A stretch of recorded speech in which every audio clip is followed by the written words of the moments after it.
Assalamualaikum warahmatullahi wabarakatuh. Makromolekul. Kalau dilihat dari pengertian sendiri, makro berarti artinya besar. Molekul itu molekul, berarti kita di sini akan membahas tentang molekul-molekul yang besar.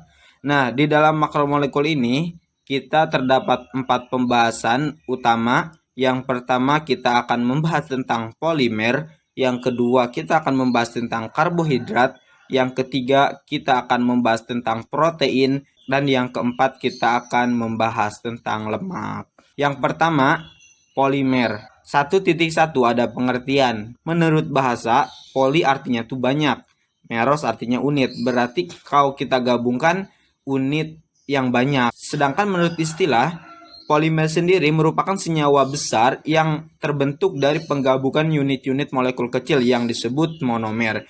Jadi ketika ada suatu monomer, yang mana monomer tersebut adalah satu dari unit, ketika digabungkan menjadi jutaan monomer, maka monomer-monomer gabungan tersebut disebut polimer. Yang kedua, ada 1.2 tentang penggolongan polimer. Dari penggolongan polimer ini, menurut bentuknya dibagi menjadi dua. Yang pertama ada polimer adisi, yang kedua ada polimer kondensasi. Pada polimer adisi ini, ketika sebuah etena digabungkan atau direaksikan dengan etena, mana etena tersebut merupakan suatu senyawa yang memiliki ikatan rangkap dua, akan menghasilkan suatu dimer etena. Maksud dimer di sini tuh kayak dua etena yang digabungkan gitu. Ketika A ditambah A, maka hasilnya akan menjadi AA gitu. Yang kedua ada polimer tentang kondensasi, yang mana polimer ini disusun oleh monomer yang memiliki gugus fungsi, yang mana kita tahu bahwa gugus fungsi itu sangat banyak. Contoh dari homopolimer hanya satu produk gitu. Ketika ada dua asam amino direaksikan maka akan menghasilkan protein saja. Kemudian yang kedua ada hasilnya tuh copolimer. Jadi hasil suatu reaksi tersebut tergantung dari reaktan yang direaksikan. Contoh di sini seperti asam adipat ditambah dengan 1,6 diamin heksan, maka hasil yang terjadi akan membentuk suatu dimer atau penggabungan dari asam adipat dan juga 1,6 diamin heksan. Kemudian penggolongan yang kedua berdasarkan pembentukan struktur polimer. Berdasarkan pembentukan struktur polimer terbagi menjadi dua. Yang pertama ada polimer alami atau yang terdapat di alam. Yang kedua ada polimer sintesis atau polimer dibuat gitu. Di polimer alam sendiri contohnya seperti yang sering kita makan sehari-hari ada karbohidrat, dan sering kita temukan seperti ada karet alam, itu merupakan suatu polimer, contoh dari polimer alam gitu.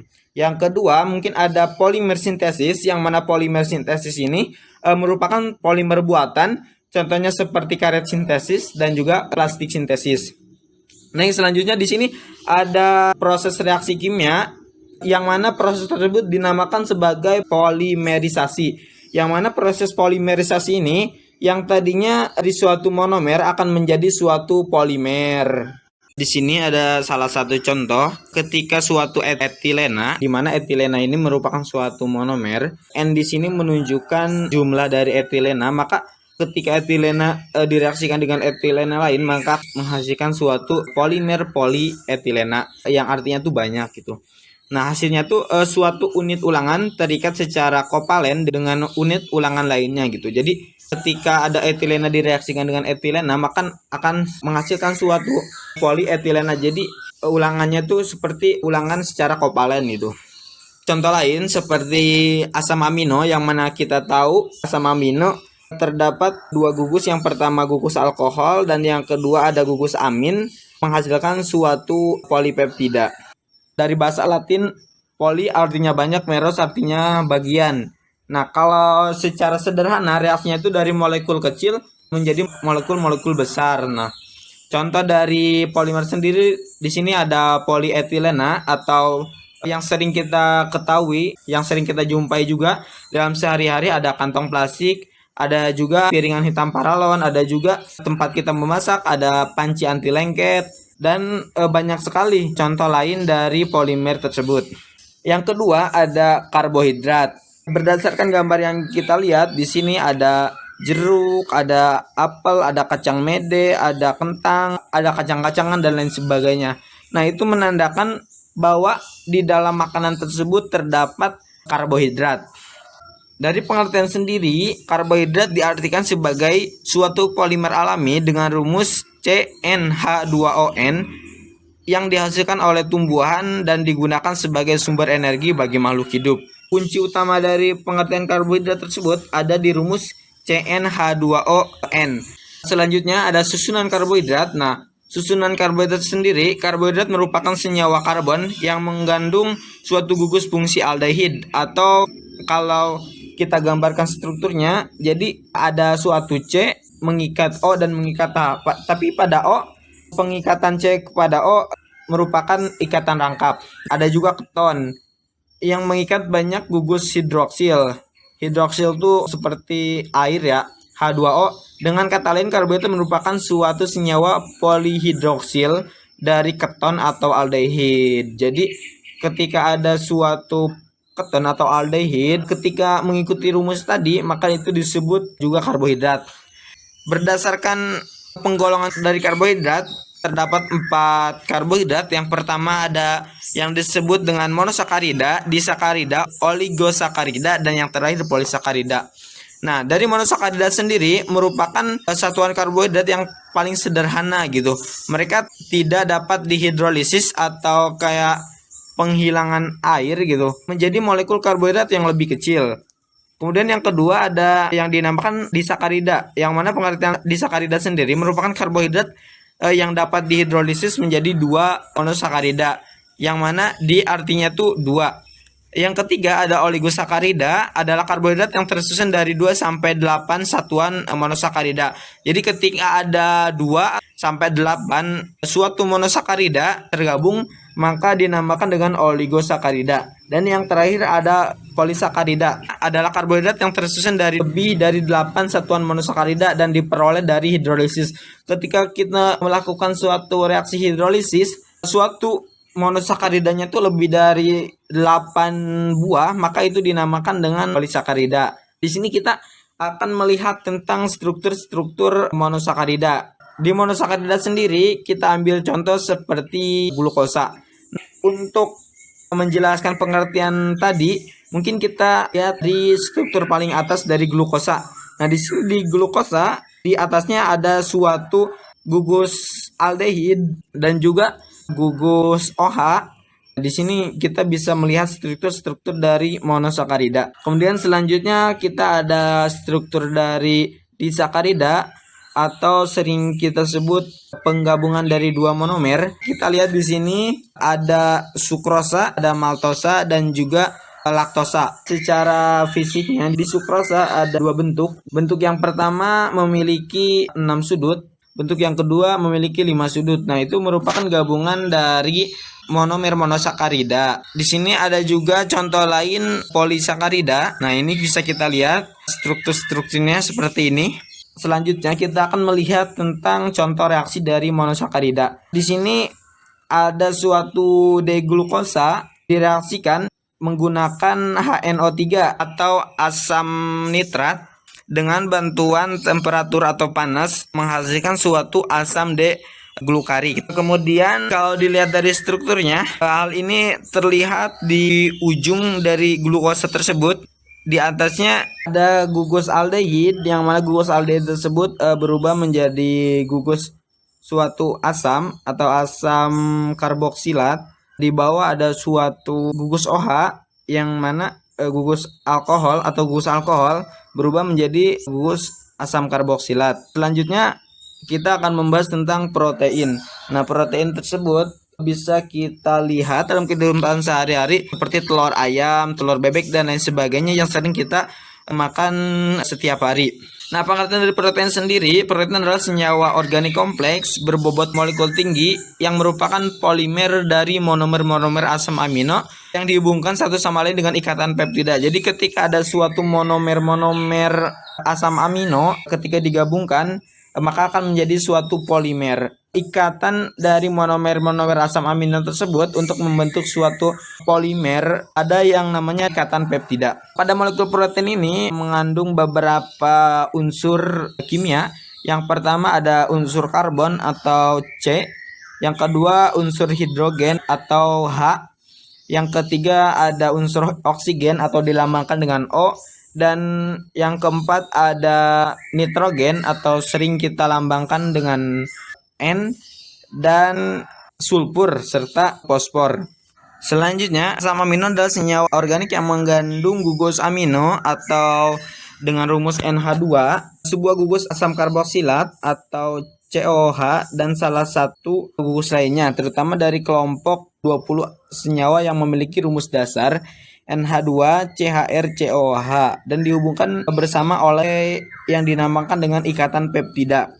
Dengan kata lain, protein tersusun dari asam amino yang saling berikatan. Nah, di sini ada beberapa contoh yang mana 20 asam amino tersebut ada yang non-polar, ada yang polar, atau terakhir ada yang bermuatan. Nah, ketika ke-20 asam amino ini membentuk suatu polimer, maka akan terbentuk suatu protein dihubungkan dengan yang namanya ikatan peptida. Ke-20 asam amino saling berikatan dengan urutan yang beraneka ragam untuk membentuk protein. Proses pembentukan protein dari asam-asam amino ini dinamakan sintesis protein. Ketika kita melakukan suatu reaksi yang dinamakan dengan sintesis protein, maka ketika ada asam amino direaksikan dengan asam amino lain atau monomer satu direaksikan dengan monomer lain, maka reaksi tersebut dinamakan dengan yang namanya sintesis protein. Ikatan antara asam amino yang satu dengan lainnya disebut dengan ikatan peptida. Nah, bisa kita artikan bahwa ikatan peptida merupakan ikatan antara asam amino yang satu dengan yang lainnya. Kemudian ikatan peptida ini dapat disebut juga sebagai ikatan amida. Kita coba pelajari kembali struktur dari asam amino tadi. Pada protein atau rantai asam amino, gugus karboksil berikatan dengan gugus amino NH2. Setiap terbentuk satu ikatan peptida dikeluarkan satu molekul air, H2O. Jadi hasil dari monomer satu digabungkan dengan monomer lain, maka akan mengeluarkan satu molekul air atau H2O. Nah, bisa kita lihat tentang struktur-struktur dari protein. Pertama ada yang dinamakan dengan struktur primer, yang kedua ada struktur sekunder, yang ketiga ada struktur tersier, dan yang terakhir ada struktur kuartener. Fungsi protein satu, dapat membantu serta juga mendorong pertumbuhan dan dapat memelihara susunan juga struktur tubuh dari sel, jaringan hingga sampai ke dalam organ-organ tubuh. Nah, protein ialah sebagai sumber karbohidrat. Ketika tubuh kita membutuhkan karbohidrat, maka salah satu sumber dari karbohidrat sendiri ialah protein. Yang ketiga, dapat membantu tubuh di dalam melawan, menghancurkan, dan juga dapat menetralkan zat-zat dari luar ataupun zat asing yang masuk ke dalam tubuh. Kemudian yang keempat, protein berfungsi sebagai penyediaan energi bagi tubuh. Dan yang terakhir, protein berfungsi sebagai asupan diet serta juga rendah gula. Dan yang terakhir atau yang keempat ada lemak. Sering kita kenal bahwa lemak bagi kita sangat berbahaya atau kita sangat tidak suka gitu lemak. Padahal sangat butuh lemak sehingga kita setiap hari perlu juga asupan-asupan lemak. Di gambar bisa kita lihat ada daging sapi, ada daging ayam, ada kacang-kacangan, ada juga ikan dan lain sebagainya.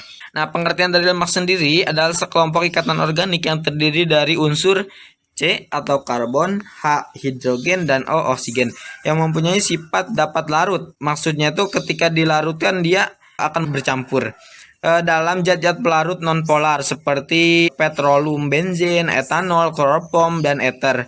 Nah, kemudian kita menuju ke klasifikasi dari lemak. Nah, ada yang dinamakan dengan lipid sederhana. Nah, di lipid sederhana ini ada lemak netral seperti monogliserida, digliserida, dan lain sebagainya. Kemudian ada ester asam lemak dengan alkohol atau sering kita sebut ester sterol. Kemudian yang kedua ada lipid majemuk, ada fosfolipid, ada juga lipoprotein, dan yang terakhir ada lipid turunan seperti asam lemak, sterol, dan lain sebagainya. Di sini ada gambar tentang struktur asam lemak linoleat dan linoleat B. Nah, bisa kita lihat struktur-struktur dari Nah, bisa kita bedakan yang A ini ada asam lemak linolenat yang membedakan di struktur ikatan-ikatan ganda. Yang asam lemak linolenat ikatan gandanya ada di C yang ketiga 4. Yang linolenat B itu di 3-4-nya nggak ada ikatan ganda ya. Kemudian selanjutnya ada sifat fisik seperti berat jenis lemak kurang dari air. Jadi berat jenis lemak tuh lebih kecil dari air. Kemudian ada juga semakin banyak rantai pendek dan ikatan tidak jenuh, semakin lunak dan cair. Jadi semakin pendek maka semakin cair gitu. Kemudian yang ketiga ada semakin banyak rantai panjang maka lemak tersebut semakin padat. Kemudian selanjutnya fungsi dari lemak sebagai energi atau sumber energi paling besar atau cadangan energi. Ada juga sumber ale, ada juga pembawa pit larutan lemak, dan yang terakhir penghemat protein atau protein sparer. Kita tuh membutuhkan lemak, makanya kita ketika makan lemak jangan terlalu menjauhi lemak gitu, karena tubuh kita tuh butuh lemak. Mungkin itu presentasi dari kami tentang makromolekul. Assalamualaikum warahmatullahi wabarakatuh.